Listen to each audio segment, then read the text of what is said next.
229 polling booth है, 229 में 2 लोगों को बिठाना पड़ता। कितने हो गए? 460। 460 को बिठाए तो रात में उसको एक बिरयानी में खिलाना पड़ता। एक प्लेट तो बिरयानी बेचारा सुबह से बैठता हमारा पोलिंग एजेंट। एक बिरयानी कितनी? इलेक्शन कमीशन का रेट है कि मटन की बिरयानी 180 रुपये।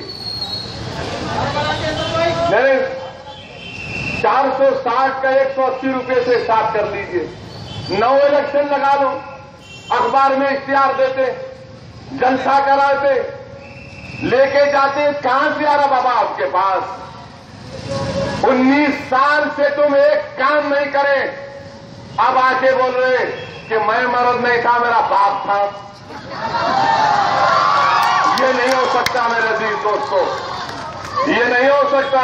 ये अवाम जो है यकीनन सालार मिल्लत की इज्जत करती है। ये अवाम सालार मिल्लत को यकीन याद रखेगी।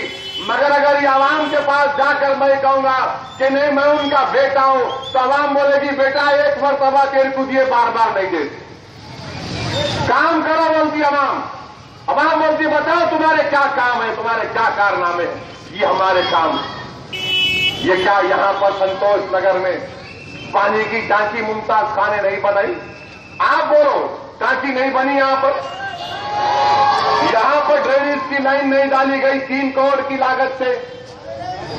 ये लोग कहां थे फिर? बताओ तुम्हारे पास याकूतपुरे की क्या पॉलिसी है? क्या पानी की कमी है बताओ? बोलते स्कूल। अरे 19 साल में तुम्हें स्कूल ने बनाए बाबा, ना तुम्हारे एडिटर पप्पा बनाए। वो अखबार का उर्दू एडिटर दीवाना हो रहा है रोज रात में, मजलिस का जलसा दिला के सुनाते उनका 3 ओवैसी की तकरीर। एडिटर साहब तुम अहमद बलाला की तस्वीर को तोड़ मोड़ के डाले, तुम तैयार रहो इंशाअल्लाह ताला तुम जेल को जाओगे। तुम 153 AIPC में जेल को जाओगे, तुम्हारे को कोर्ट को जाना पड़ेगा। एडिटर साहब बैठ के अपने आप को बड़े शातिर समझ रहे, अखबार के एयर कंडीशन कमरे में बैठकर अपने चंद हवारियों को बिठाकर हाथ में सिगरेट लेकर ऐसा कर दिया मैं ये अखबार में तस्वीर डाल दिया।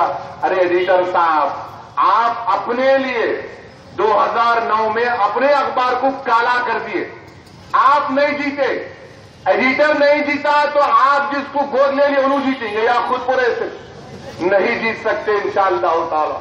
अवाम जान चुकी है कि ये लोग नरेंद्र मोदी के एजेंट हैं, ये लोग बीजेपी और RSS के एजेंडे को लेकर हमारे दरमियान में आ रहे हैं। और आप पूछेंगे कैसा बोल रहे हैं आप, कैसा बोल रहे हैं आप? याद रखिए मैं तालीम के एतबार से मेरे पास वकालत की डिग्री है, और अगर मैं अवाम के दरबार में खड़े होकर अपनी कोई बात कर रहा हूं तो मुझे दलील भी देना पड़ता। और दलील यह है कि YouTube पर आज तक के टीवी चैनल पे सुब्रमण्यम स्वामी का इंटरव्यू, सुब्रमण्यम स्वामी ने इंटरव्यू में कहा था कि बीजेपी को अगर जीतना है तो मुसलमानों को लड़ाओ।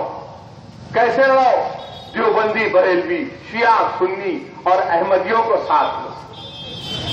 बताइए आप, ये काम नहीं हो रहा, ये काम नहीं हो रहा। ये निफाक की कैफियत पैदा करना। मेरे अजीज दोस्तों, आप सारे मुल्क में देख रहे कि गुजरात में एक पागल खड़े होकर बोल दिया कि यहां पर हमारे इलाके में घर नहीं लेना। बताइए क्या गिरफ्तार हुए? नहीं गिरफ्तार हुए। अकबरुद्दीन ओवैसी 2 महीने जेल में रहे। बिहार का एक बीजेपी का लीडर बोल दिया वोट नहीं दिए तो पाकिस्तान जाना पड़ेगा। आप मेरी इस बात को जहन नशीन कर लो, वो बीजेपी का लीडर इलेक्शन लड़ रहा है लोकसभा का, वो कामयाब होगा। ये तमाम लोग इसको वोट डालेंगे, ये तमाम लोग इसको वोट डालेंगे। जिसने क्या कहा वोट नहीं दिए पाकिस्तान जाना पड़ेगा। मेरे भाई ये इलेक्शन हिंदुस्तान को बचाने का है, ये इलेक्शन हिंदुस्तान को बचाने का है। ये गुजरात का मॉडल नहीं है, ये बर्बादी का मॉडल है। क्यों नहीं? गुजरात में वहां पर भी जो आबादी है मुस्लिम अकलियत की, आंध्रा में भी वही है। क्यों नहीं रिजर्वेशन मिलता मुस्लिम अकलियत को? नहीं मिलता क्योंकि मोदी खिलाफ है। बच्चों को स्कॉलरशिप नहीं मिलती प्री मैट्रिक, सुप्रीम कोर्ट में अपील करता है मोदी। बताइए क्या ऐसा शख्स हिंदुस्तान का अगर वजीर आजम बनेगा क्या करेगा? کیا کرے گا یہ؟ وارانسی میں جا کر پرچے نامزدگی داخل کرتا اور کہتا ہے کہ مجھے ماں گنگا نے بلایا۔ نتن گڈکری بولتے ہیں نریندر مودی ڈی سی ہے، اس لیے بہار کے ڈی سیوں سے اپیل کر رہے کہ ان کو ووٹ دو۔ نتن گڈکری کیا میں بھی کھڑے رہ کے بولوں کہ میں مسلمان ہوں، چہرے پر داڑھی ہے، مجھے ووٹ دو؟ کیا یہ غلطی نہیں ہوگی الیکشن قانون کے لحاظ سے؟ ماں گنگا نے مجھے بلایا، یہ نریندر مودی نے کہا۔ میرے عزیز دوستو، ان چیزوں کو سمجھنے کی ضرورت ہے کہ کیسے احمد آباد میں مثال کے طور پر یہ بانو نگر کے علاقے میں